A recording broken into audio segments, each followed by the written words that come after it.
Subscribe कीजिए the commerce tutor YouTube channel को और बेल आइकन को दबाइए हमारे चैनल से रिलेटेड अपडेट सबसे पहले पाने के लिए। हेलो दोस्तों, मेरा नाम है आनंद और आप देख रहे हैं द कॉमर्स ट्यूटर। आशा करता हूं कि आप लोग बहुत अच्छे होंगे। और अभी बहुत मुश्किल दौर चल रहा है, कोविड का दौर आप लोग जानते हैं। और इसी बीच मैंने जो डिसाइड किया है, मैंने आपके साथ कम्युनिटी पोस्ट में शेयर भी किया कि अब हम सीए फाउंडेशन का जो अकाउंट्स का जो टॉपिक है उसके सीरीज ऑफ लेक्चर्स जो है वो स्टार्ट करेंगे। यानी कि सीए फाउंडेशन अकाउंट्स का सिलेबस हम कवर करने की कोशिश करेंगे। अब आने वाले दिनों में चीज़ें कैसी होगी ये तो मुझे पता नहीं, पर मैं अपनी तरफ से पूरी तरह कोशिश करूँगा कि ये सिलेबस जो है मैं कम से कम टाइम में अच्छे तरीके से कंप्लीट कर पाऊँ। अब आप लोग ये मत सोचना कि 1-2 महीने में ही कंप्लीट हो जाएगा, सिलेबस काफ़ी बड़ा है तो मिनिमम 6 टू 7 मंथ्स तो इसमें लगेंगे ही। तो नवंबर या उसके बाद जो लोग एग्ज़ाम देने का सोच रहे हैं, हो सकता है कि उससे पहले ये सिलेबस जो है वो खत्म हो जाए, ठीक है? तो यहाँ पर हम जानेंगे अकाउंटिंग के बारे में, ठीक है? तो अकाउंटिंग की डिस्कशन हम करेंगे, लेकिन अकाउंटिंग की डिस्कशन करने से पहले मैं ये चीज़ बता दूँ कि सीए फाउंडेशन जो होता है, ये काफ़ी लोग कॉमर्स बैकग्राउंड वाले तो करते ही हैं, चलो उनका तो चॉइस ही होता है कि सीए करना है। काफ़ी लोग साइंस बैकग्राउंड से भी आते हैं सीए फाउंडेशन कोर्स करने के लिए, सीए में भर्ती होने के लिए, तो उनको भी उस केस में अकाउंटिंग पढ़नी पड़ती है। तो मैं यहाँ पर बता दूँ कि मैं जो ये कोर्स पढ़ाऊँगा, तो मैं यहाँ पर अज़्यूम करूँगा कि आपकी अकाउंट्स की नॉलेज बिल्कुल ज़ीरो है। यानी कि साइंस वाले बच्चे या कोई और स्ट्रीम का बंदा, कोई भी लोग अगर अकाउंट्स के बारे में बेसिक जानकारी कुछ पाना चाहते हैं, बिल्कुल बिगिनर लेवल की जानकारी, तो इस सीरीज़ से आपको वो चीज़ मिल जाएगी। तो साइंस स्ट्रीम के बच्चों को भी तकलीफ़ नहीं होनी चाहिए, ठीक है? मैं पूरी कोशिश करूँगा। तो अकाउंट्स पढ़ेंगे हम लोग।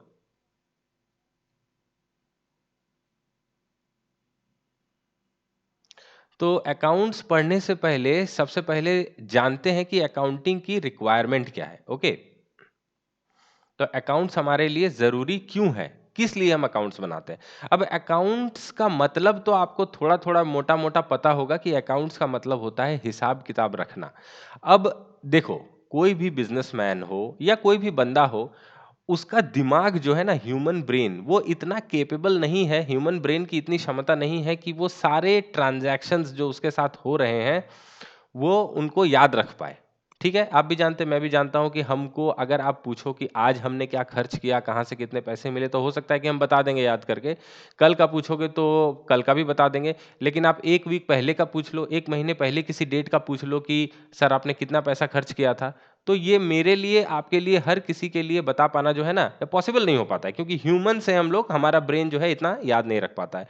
तो अगर आपको कोई चीज याद रखने में प्रॉब्लम होती है तो नॉर्मली हम लोग क्या करते हैं, उसको कहीं ना कहीं लिख के रखते हैं। तो अकाउंटिंग भी वही बोलता है। अकाउंटिंग का कहना यह है कि कोई भी ऑर्गेनाइजेशन हो, अगर उसमें मॉनेटरी ट्रांजैक्शंस हो रहे हैं तो उनका हिसाब रखना जरूरी है। क्योंकि अगर आप हिसाब नहीं रखेंगे ना, तो फिर आपको पता नहीं चलेगा कि आप अगर एक बिजनेस करते हो तो बिजनेस किस दिशा में जा रहा है। ठीक है, क्या उसमें प्रॉफिट हो रहा है, क्या उसमें लॉस हो रहा है। तो आपने जो पैसे लगाए हैं, आपने किस आशा में लगाए हैं? आपने इसी आशा में लगाए हैं कि बिजनेस में आपको प्रॉफिट होगा। लेकिन अगर आप हिसाब ही नहीं रखेंगे तो क्या आप श्योरिटी से बता सकेंगे कि आपको प्रॉफिट हो रहा है? आप कभी नहीं बता पाएंगे। ठीक है, इसीलिए हिसाब रखना जो है, या अकाउंटिंग करना जो है, ये बहुत ज्यादा जरूरी है।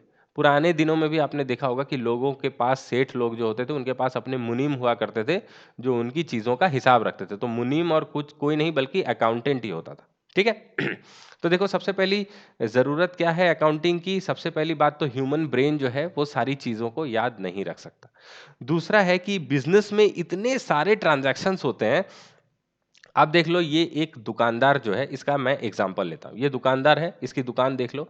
अब ये दुकान सोचो, सुबह 8 बजे ये बंदा जो है ये दुकान खोलता है। तो जैसे ही ये दुकान खोलता है तो इसके दुकान में क्या आते हैं? ग्राहक आते हैं। ग्राहक आके क्या करते हैं? सामान खरीदते हैं। तो सामान खरीदते हैं तो वो इसको कुछ पैसे देते हैं। तो सारे दिन में क्या-क्या ट्रांज़ैक्शंस हो सकते हैं? सारा दिन में इसका हो सकता है कि कस्टमर्स को सेल कर रहे हैं, ठीक है? सेल्स के साथ इसके दुकान में जो सामान है, जब वो बिकने लगते हैं तो दुकान भी खाली होने लगता है। तो इसको भी सामने किसी से, थर्ड पार्टी से सामान खरीद के लाना पड़ता होगा। यानी कि इसका कोई क्रेडिटर या महाजन होता होगा जिससे ये सामान खरीद के लाता होगा। तो ये परचेज भी करता है क्योंकि उसके दुकान में सामान जो है वो बरकरार रहना चाहिए।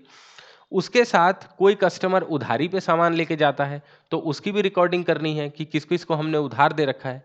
फिर कोई कस्टमर जो है उधारी की पेमेंट करने आ सकता है, किसी से इसने उधार में सामान लिया है उसको पेमेंट करनी पड़ सकती है। और दुकान मेंटेन करने के भी काफ़ी सारे खर्चे हो सकते हैं, जैसे दुकान का भाड़ा हो गया, उसका इलेक्ट्रिसिटी बिल हो गया, कोई स्टाफ रखा है तो उसकी सैलरी हो गई। ठीक है, दुकान के साफ सफाई के पीछे खर्चा होता है, दुकान को मेंटेन करने में काफ़ी सारे खर्चे होते हैं। ओके, तो ये जो इतने सारे मॉनेटरी ट्रांजैक्शंस होते हैं, आप सोचो कि आप ऐसा किसी भी दुकान के सामने खड़े हो जाओ, या आप नहीं भी खड़े हो तो आपको पता है ही कि सुबह से लेके कस्टमर्स आते रहते हैं, जब तक दुकान नहीं बंद करता तब तक ये सारी चीजें होती रहती हैं। तो ये दुकानदार अगर इन सब चीज़ों का हिसाब नहीं रखेगा कि कितनी बिक्री हुई, क्या-क्या मैंने माल खरीदा, किससे कितने में उधारी में खरीदा, किसको कितना उधारी में बेचा, तो क्या ये कभी पता कर पाएगा कि इस दुकान से मुझे प्रॉफिट हो रहा है कि लॉस हो रहा है?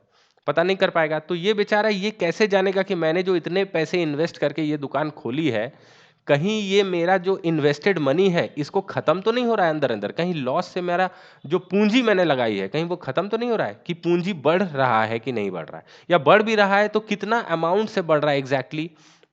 ये सारी चीज़ें जानना जो है इन लोगों को ज़रूरी होता है। तभी जाके ये बिज़नेस को बड़ा कर पाते हैं, ग्रोथ कर पाते हैं। ठीक है? तो यहाँ पर देखो अकाउंटिंग में कहा गया है कि बिज़नेस में जो भी ट्रांज़ैक्शंस होंगे ना, उनको सिस्टमैटिकली रिकॉर्ड करना है। अब कौन से ट्रांजैक्शंस को हम रिकॉर्ड करेंगे? कोई भी ट्रांजैक्शन को हम रिकॉर्ड नहीं करते हैं। हम उन ट्रांजैक्शंस को ही सिर्फ रिकॉर्ड कर पाते हैं जो कि मनीटरी इन नेचर होता है। मनीटरी मतलब जिसको आप पैसों के भाव तोल सकते हो। अब किसी स्टाफ को आपने मान लो सैलरी दी, ठीक है, ₹500। ओके, ₹500 आजकल किसी की सैलरी होती नहीं है, फिर भी मैंने एग्जांपल के लिए बोला, अच्छा चलो ₹5000 सैलरी दी। तो ये ₹5000 जो सैलरी दी, ये एक मॉनेटरी ट्रांजैक्शन है, तो इसको आपको अकाउंट्स में रिकॉर्ड करना पड़ेगा। लेकिन मान लो कि कोई स्टाफ जो है, उसने 1 दिन की छुट्टी ले ली और इस 1 दिन की छुट्टी के लिए आप उसके कोई पैसे नहीं काटने वाले हो, तो इस 1 दिन की छुट्टी के लिए आपके बिज़नेस में फ़र्क तो पड़ेगा। अगर आपका स्टाफ नहीं आया, तो हो सकता है कि उसके कारण आपकी थोड़ी-सी बिक्री कम होगी, आप लोगों को ज़्यादा सामान नहीं डिलीवर कर पाओगे। लेकिन ये जो 1 दिन की उसने छुट्टी ली है, इसके कारण आपका जो भी लॉस हुआ है, क्या आप उसको पैसों के भाव में मोल कर सकते हो? क्या आप एग्ज़ैक्टली बता सकते हो कि 1 दिन का छुट्टी लेने के कारण आपके बिज़नेस में कितना नुकसान हुआ? आप ये चीज़ नहीं बता सकते। इसीलिए ये 1 दिन की छुट्टी आपके बिज़नेस को में एक घटना तो घट रही है, लेकिन ये मॉनेटरी नहीं है। ये जो ट्रांज़ैक्शन है, ये मॉनेटरी नहीं है, इसको पैसों के भाव आप तोल नहीं सकते, तो फिर इसको हम बिज़नेस में रिकॉर्ड नहीं करते हैं, ठीक है? तो ये सारी बातें जो है ना, मैं आपको बस कैज़ुअल बातें बता रहा हूँ ताकि आपके दिमाग में एक थोड़ा-सा आइडिया हो जाए कि अकाउंटिंग क्या है। यहाँ पर घबराने की बात नहीं है, कोई सीरियस डिस्कशन नहीं है, बस एक कॉन्सेप्ट बिल्ड करना चाहता हूँ मैं। और काफ़ी लोग जो 11-12 के स्टूडेंट्स हैं, उनको तो ये सारी बातें पता ही हैं, जिन्होंने ऑलरेडी कॉमर्स पढ़ रखा है, अकाउंटिंग पढ़ रखी है। पर जो बिल्कुल बिगिनर्स हैं, उनके लिए मैं सारी चीज़ें जो हैं, बिल्कुल क्लियर करना चाहता हूँ। अच्छा, थर्ड पॉइंट जो मैंने यहाँ पर लिखा है कि इवैल्यूएट द रिजल्ट्स या परफॉर्मेंस ऑफ अ बिजनेस। तो अगर आप अकाउंट्स नहीं रखोगे, अगर आप हिसाब नहीं रखोगे, तो आपका बिजनेस प्रॉफिट में है कि लॉस में है, ये आप कभी पता नहीं कर पाओगे। ठीक है, ये पॉसिबल ही नहीं है पता करना। देखो, चौथा पॉइंट है communicate financial information to interested parties. अब बिजनेस जो होता है ना, एक बिजनेस जो होता है, इसमें ओनर के अलावा और भी बहुत सारे इंटरेस्टेड पार्टीज होती हैं, जिसके बारे में हम बाद में जानेंगे। तो ओनर के अलावा जो इंटरेस्टेड पार्टीज होती है, जैसे बिजनेस के एम्प्लॉयज हो गए। अब आप मान लो कि कहीं पर नौकरी करने के लिए जाते हो, तो वो एक बड़ा बिजनेस फर्म ही होगा। कोई कंपनी आपको अगर नौकरी देती है, तो वो कंपनी क्या कर रही है? कोई बिजनेस ही कर रही है ना। तो जब आप किसी कंपनी में नौकरी करते जाओगे, तब आपको इच्छा तो होगी ये जानने की कि जिस कंपनी में मैं नौकरी कर रहा हूं, क्या वो कंपनी प्रॉफिट कमा भी रही है या वो कंपनी लॉस में जा रही है? क्या आप खुद सोचो, क्या आप कभी ऐसी कोई कंपनी में जानने का सोचोगे कि जो लॉस कमाती हो, जो लॉस में जा रही हो? आप कभी नहीं चाहोगे। आप हमेशा ऐसी ही कंपनी में जाना चाहोगे जो प्रॉफिट कर रही है। तो फाइनेंशियल इंफॉर्मेशन जो है ना, इसमें बहुत लोगों का इंटरेस्ट होता है। अब मान लो कि रिलायंस की कंपनी है और आपके पापा के पास रिलायंस के शेयर्स हैं, ठीक है, पापा ने रिलायंस के शेयर्स खरीद के रखे हैं। तो उनको नेचुरली इंटरेस्ट आएगा कि ये जो कंपनी है रिलायंस, ये कैसा काम कर रही है, क्या ये प्रॉफिट कमा रही है कि लॉस में। आपको पता है रिलायंस काफी अच्छा काम करती है, काफी हैवी मुनाफा कमाती है, लेकिन इसका कितना मुनाफा हुआ नहीं हुआ ये कैसे पता चलेगा? तो ये अकाउंट से पता चलता है इसके। और इन कंपनीज जिसके शेयर्स मार्केट में लिस्टेड हैं स्टॉक एक्सचेंज में, उनको अपने अकाउंट्स को न्यूज़पेपर में छपवाना पड़ता है, वेबसाइट में डालना पड़ता है, ताकि पब्लिक जो है उसको इजिली एक्सेस कर पाए। ठीक है, तो इनके लिए अकाउंट्स बनाना तो मैंडेटरी होता ही है, क्योंकि बहुत सारे लोग इनमें इंटरेस्टेड होते हैं। ठीक है, और पांचवा पॉइंट है रिक्वायरमेंट ऑफ लॉ। मान लो कि कोई बिल्कुल ही जाहिल बिजनेसमैन है, एक छोटा सा दुकानदार है, उसको अकाउंट्स बनाने की कोई इच्छा नहीं है। ठीक है, लेकिन फिर भी भारत का कानून ये कहता है कि आपको अकाउंट्स मेंटेन करना ही पड़ेगा। क्यों? क्योंकि गवर्नमेंट हमसे टैक्सेस लेती है, और टैक्स आप तभी दे पाओगे जब आपको प्रॉफिट का फिगर पता होगा, क्योंकि टैक्सेस किस पे होती है? प्रॉफिट पे। तो प्रॉफिट जानने के लिए आपको अकाउंटिंग करनी पड़ेगी। तो बुक्स ऑफ अकाउंट्स मेंटेन करना, अगर आप नहीं भी चाहते हो मेंटेन करना, वैसे कोई दुकानदार ऐसा नहीं होगा जो हिसाब नहीं रखना चाहता हो, लेकिन अगर कोई ऐसा दुकानदार हो भी, कोई बेवकूफ, कोई गया गुजरा दुकानदार जो हिसाब नहीं रखना चाहता हो, फिर भी लॉ की रिक्वायरमेंट है, उसको टैक्स देने पड़ेंगे, इसलिए उसको अकाउंट्स जो है वो मेंटेन करना पड़ेगा। तो इस दुकानदार का हमने एग्जाम्पल लिया। इसके दिनचर्या में दुकान खोलने से बंद करने तक जो भी ट्रांजैक्शंस हो रही हैं, सबका हिसाब इसको रखना पड़ता है। अब देखो, ये छोटे मोटे दुकानदार जो होते हैं ना, ये एक एक पाई का हिसाब तो नहीं रख पाते, लेकिन जो बड़े बिजनेसेस होते हैं ना, उनको अपना एक एक ट्रांजैक्शन का हिसाब रखना पड़ता है। जो छोटे दुकानदार होते हैं वो अपना हिसाब कैसे रखते हैं पता है? वो अपने उधारी के जितना सेल हो रहा है उसका हिसाब रख लेते हैं, फिर उधारी में जितना ये परचेस करके ला रहे हैं उसका हिसाब रख लेते हैं, फिर कैश में जो भी ये लेन देन करते हैं उसका थोड़ा थोड़ा हिसाब ये जितना इनसे हो सकता है उतना रखते हैं। फिर भी इनके पास एक कंट्रोल रहता है, मतलब इतना हिसाब तो ये रख ही लेते हैं जिससे एक कंट्रोल रहता है, और उनको पता चलता है कि ठीक है, मेरी बिजनेस की गाड़ी किस पटरी पर चल रही है, प्रॉफिट की पटरी पर कि लॉस की पटरी पर। ठीक है, लेकिन full fledged double entry accounting system अगर आप कहो कि ये बंदा जो है ये जर्नल एंट्री पास करता होगा या ट्रायल बैलेंस, ये सब अकाउंट्स में आएंगे आगे आगे, मतलब full fledged fully systematic accounts maintain करता होगा, तो हो सकता है कि ये बंदा ना करता हो। ठीक है लेकिन हिसाब ये रखता है। अब देखो, बिजनेस में क्या रिकॉर्ड करना है अकाउंट्स में? ठीक है, तो अकाउंट्स में हमको रिकॉर्ड करना है इकोनॉमिक एक्टिविटीज। इकोनॉमिक एक्टिविटीज क्या होती हैं? कुछ ट्रांजैक्शंस और इवेंट्स। कौन से ट्रांजैक्शंस और इवेंट्स हमको रिकॉर्ड करने हैं? जो कि मनी के टर्म्स में आप मेजर कर सको, जैसा मैंने आपको थोड़ी देर पहले बताया। तो ट्रांजैक्शन और इवेंट्स में क्या फर्क है, मैं छोटा छोटा बताता हूं, फ्यूचर में इसके बारे में आप जानोगे, बस समझने के लिए समझ लो कि ट्रांजैक्शन एक ऐसी चीज है जो हम करते हैं। ठीक है, जो हम एक्ट करते हैं। ठीक है, transaction is used to mean performance of an act. मान लो कि एक पेन है, इसको मैंने परचेस किया 8 रुपए में, और इस पेन को मैंने सेल किया 10 रुपए में। ठीक है, तो परचेस कितने में किया? 8 रुपए में, और सेल कितने में किया? 10 रुपए में। तो मैंने यहाँ पर दो ट्रांजैक्शंस की हैं, एक है 8 रुपए में पेन को परचेस करना, और दूसरा है 10 रुपए में पेन को सेल करना। अब इन दोनों का रिजल्ट क्या निकला? 8 रुपए में परचेस करके 10 रुपए में सेल करने का रिजल्ट क्या निकला? 2 रुपए का प्रॉफिट। ठीक है, तो ये 2 रुपए का जो प्रॉफिट निकला है, ये कोई ट्रांजैक्शन नहीं है, ये इन ट्रांजैक्शंस का एक रिजल्ट है, रिजल्ट, आउटकम है। तो इसको बोलेंगे हम इवेंट। ठीक है, तो मॉनिटरी ट्रांजैक्शंस का जो रिजल्ट निकलता है, जो कॉन्सिक्वेंस निकलता है, उसको बोलते हैं इवेंट। तो अकाउंट्स में हम दोनों ट्रांजैक्शंस और इवेंट्स दोनों को रिकॉर्ड करते हैं। तो 8 रुपए का परचेज भी अकाउंट्स में रिकॉर्ड होगा, 10 रुपए का सेल भी अकाउंट्स में रिकॉर्ड होगा, और 2 रुपए का प्रॉफिट भी आपको अकाउंट्स में दिखेगा। ओके, तो ट्रांजैक्शंस और इवेंट्स का मेरे हिसाब से मेरे को लगता है कि आपको जो है मतलब समझ में आ गया होगा। अब आगे बढ़ते हैं। तो यहाँ पर हम एक छोटा सा एग्जाम्पल देखेंगे। ठीक है, बिना एग्जाम्पल्स के डिस्कशन जो है ना वो कंप्लीट नहीं हो पाती है।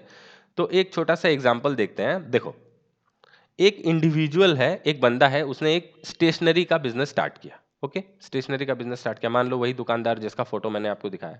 तो जनवरी महीने में स्टार्ट किया, तो 1 जनवरी बिल्कुल न्यू ईयर के दिन वो सज धज के गया और अपनी बिजनेस के लिए उसने कुछ सामान खरीद के लाया, क्योंकि सामान खरीद के लाएगा नहीं तो बेचेगा क्या।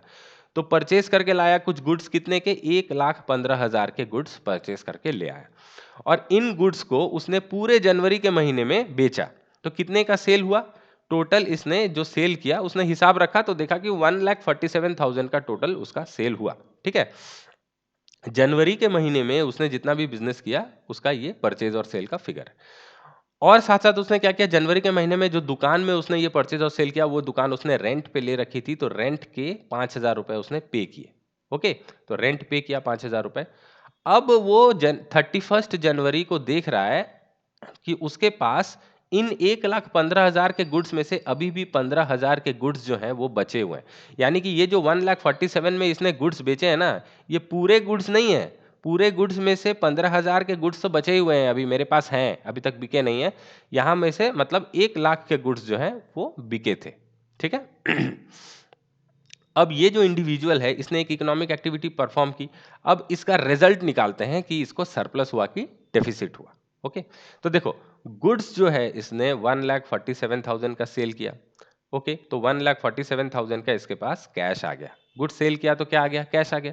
अच्छा, गुड्स इन हैंड 15,000 का अभी भी इसके पास पड़ा हुआ है, तो 15,000 का इसके पास गुड्स है एज ऑन 31 जनवरी। तो टोटल 1,62,000 की अभी उसके पास संपत्ति है। कैश और गुड्स को अब अगर ऐड कर दो एज ऑन 31 जनवरी, तो इसके हाथ में अभी कितने का सामान है, कितने रुपए वैल्यू का सामान है इसके पास कैश और गुड्स लेके? 1,62,000 का। और इस 1,62,000 को पाने के लिए इसने खर्चा कितना किया? गुड्स खरीदा 1,15,000 का और शॉप रेंट पे किया 5,000 का, तो 1,20,000 इसने टोटल खर्चा किया। तो 1,20,000 लगा के इस बंदे ने उसको 1,62,000 बना दिया। ओके, 1,20,000 की पूंजी लगी और 1,62,000 उसके बन गए। कैसे? प्रॉफिट से। तो प्रॉफिट कितना आया? आप 1,62,000 से अगर 1,20,000 घटा दो तो 42,000 का सरप्लस, या इसको आप प्रॉफिट बोल सकते हो। ओके, तो प्रॉफिट इसने कमाया। आशा करता हूं कि आपको समझ में आ गया होगा। अब यही चीज मान लो कि अगर वो कोई रिकॉर्ड ही नहीं रखता, बस सामान खरीदता जाता और बेचता जाता, तो उसको क्या पता लग पाता कि ये 42,000 का प्रॉफिट उसने कमाया है? कभी नहीं पता। ऐसा हो सकता है कि उसको पता रहता कि मैं प्रॉफिट में ही बेच रहा हूं। मान लो कि वो 8 रुपए में सारे पेन्स लाता था और 10 रुपए करके वो सारे पेन्स बेचता था, तो वो ये चीज तो श्योर था कि मैं प्रॉफिट कमा रहा हूं, लेकिन कितने पैसे का कितना मैंने प्रॉफिट कमाया है ये चीज एग्जैक्टली पता कर पाना मुश्किल हो जाता, क्योंकि यहां पर सिर्फ परचेज और सेल ही नहीं होता, उसके साथ काफी सारे एक्सपेंसेस होते हैं बिजनेस में, डे टू डे और भी बहुत सारे खर्चे होते हैं, इधर उधर पैसे की मूवमेंट होती रहती है, तो सब कुछ को हिसाब में लेने के बाद ही प्रॉफिट का फिगर निकलता है। तो प्रॉपर रिकॉर्ड्स नहीं रखने से ये प्रॉफिट का फिगर जो है ये नहीं निकल पाता। अब यहां पर एक चीज समझना और जरूरी है, देखो यहां पर जो गुड्स सेल हुए, रुको मैं पेन का कलर थोड़ा चेंज कर लेता हूं, पेन इंक कलर इसको मैं कर लेता हूं, सॉरी इंक कलर इसको मैं कर लेता हूं ब्लू, ठीक है। अब यहां पर देखो ये जो गुड्स सेल हुए, ठीक है, और ये जो गुड्स परचेज हुए और ये जो शॉप रेंट पे हुआ, ये क्या है? ये है ट्रांजैक्शंस। तो ब्लू कलर में जो जिसको मैं मार्क कर रहा हूं ये है ट्रांजैक्शंस, ठीक है। ट्रांजैक्शंस क्यों? क्योंकि ये हम कर रहे हैं। सेल जो है ये एक एक्टिविटी है जो हम कर रहे हैं, परचेज जो है एक एक्टिविटी है जो हम कर रहे हैं, शॉप रेंट जो हमने पे किया है ये एक्टिविटी है जो हम कर रहे हैं। लेकिन ये जो 15,000 का गुड्स बच गया, मेरे को फिर से एक बार कलर चेंज करने दो, इस बार कलर ले लेते हैं, ग्रीन कलर ले लेते हैं। लेकिन ये जो 15,000 का यहाँ पर गुड्स बच गया ये वाला, ओके, और यहाँ पर जो 42,000 का जो सरप्लस आया ये क्या है? क्या ये ट्रांजैक्शंस है? ये जो गुड्स हमारे हाथ में रह गया ये एक रिजल्ट है सेल का। परचेज हमने किया और वहां से हमने फिर सेल कर दी, तो हमारे पास जो end of the month goods रह गया, ये जो बच गया, ये हमारा 15,000 का गुड्स, ये हो गया एक इवेंट, ठीक है, EVENT इवेंट। ये कोई ट्रांजैक्शन नहीं, गुड्स का बच जाना ये एक रिजल्ट है, सेल्स की एक्टिविटी का रिजल्ट है। आप पूरा बेच नहीं पाए, आपके पास बच गया 15,000 का, तो ये एक इवेंट है। लेकिन क्योंकि ये मॉनेटरी नेचर है, आपके पास कितना का गुड्स बचा इसको आप मॉनेटरी टर्म्स में कैलकुलेट कर सकते हो, तो इसको भी अकाउंट्स में दिखाना पड़ता है। फिर देखो ये जो सरप्लस है 42,000 का, ये जो हमारे पास सरप्लस आया है ये क्या है? ये भी एक इवेंट है, क्योंकि ये जो प्रॉफिट है ये आपने जो परचेज और सेल्स के जो ट्रांजैक्शंस किए, शॉप रेंट जो ट्रांजैक्शंस किए, इन ट्रांजैक्शंस के रिजल्ट से ये प्रॉफिट निकल के आया है, तो ये क्या बन गया? एक इवेंट। ओके, तो डायरेक्टली आप जो मॉनिटरी एक्टिविटी करते हो वो हो गया ट्रांजैक्शंस, और उन ट्रांजैक्शंस के रिजल्ट से जो बाहर निकल के आता है वो हो जाता है इवेंट। आशा करता हूं कि आपको समझ में आ गया होगा, अगर नहीं आया तो आप नीचे कमेंट बॉक्स में पूछ लेना। ओके।